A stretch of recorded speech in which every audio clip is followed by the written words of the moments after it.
Hello and welcome back to Toby Jones Talks Music, where we do exactly what it says on the tin. I am Toby Jones. Today it's going to be a shorter video than normal, but we are still talking about music. And this is a shorter video, but not necessarily a YouTube short. I felt like this did need the proper video treatment. And this really is a message that particularly I, and maybe you, the viewer, should try new things. Now, I'm going to preface the discussion by talking about a concert I went to a couple of weeks ago.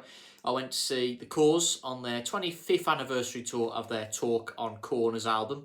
It's a group that both myself and my parents are both into, and we went to see them. Good concert, and supporting them on that night was Natalie Imbruglia, an artist that I'd kind of heard of. If you mentioned the name, I'd say I've heard of her, but can't really think of any of the tracks she did.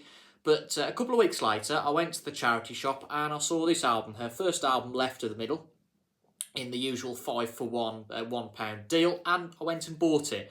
And I've listened to it for the first time this week, a couple of days ago. I've listened to it again this morning, and I have to say I'm really enjoying it. Now, this previously is an album that would never ever been on my radar. Generally speaking, I'm one of those that, I don't know why I say this, because there are some exceptions, but generally anything after the 1980s, no, I'm not interested. Now, that doesn't apply to the albums later in the 80s by groups or artists that I like their output before the 80s, so it might be a new Scorpions album or whoever it might be, so that doesn't necessarily apply. But for some reason, I do have a bit of a stigma for anything that comes after the 80s. I'm not particularly into it. There are a few exceptions to that rule, so I don't really know why I say that, but nevertheless I do.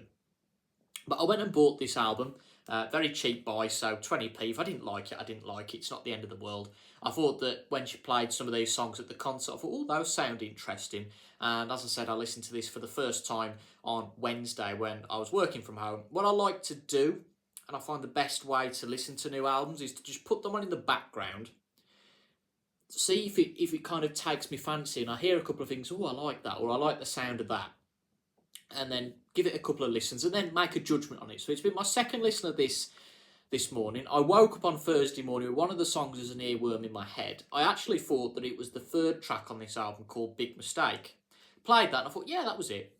And then I actually listened to it on Spotify rather than getting the CD out. Then the fourth track started playing, Leave Me Alone, and I thought, actually, it was actually that one that was in my head and not Big Mistake. I really like that real moody sort of track.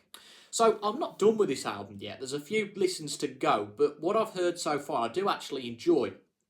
There's highlights on this track. There are some tracks that are better than others, but there's nothing here that's unlistenable.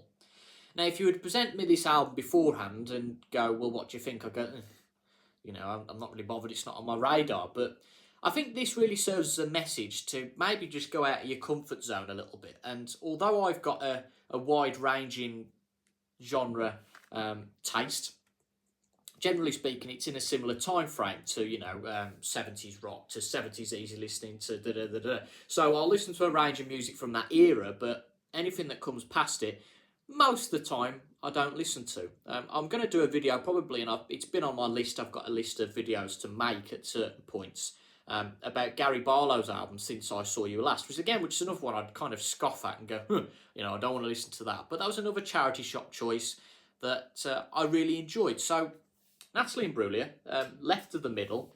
Torn is the big single off this album. Again, it's okay, it's not fantastic, but the four tracks, Big Mistake, Leave Me Alone, Smoke, Wishing I Was There, they're all really good. And as I say, there's nothing that's unlistenable. There's nothing that's terrible on this album by all means. And I'm going to give this a couple of more listens. If I like this, I think I might delve into some of her later work. She's released a few albums, I think. The second one was probably about 4 or 5 years after, in the early 2000s. But it's an artist, again, that just wasn't on my radar at all. Picked this up cheap in the charity shop. I've given it a spin, given it a listen. Probably inspired by that concert I went to see her in with the Corrs. But it is probably a message to me, and maybe I wanted to share it with you watching, listening, that maybe it is worth broadening your listening horizons sometimes to get something like this that you enjoy and wouldn't have expected to enjoy.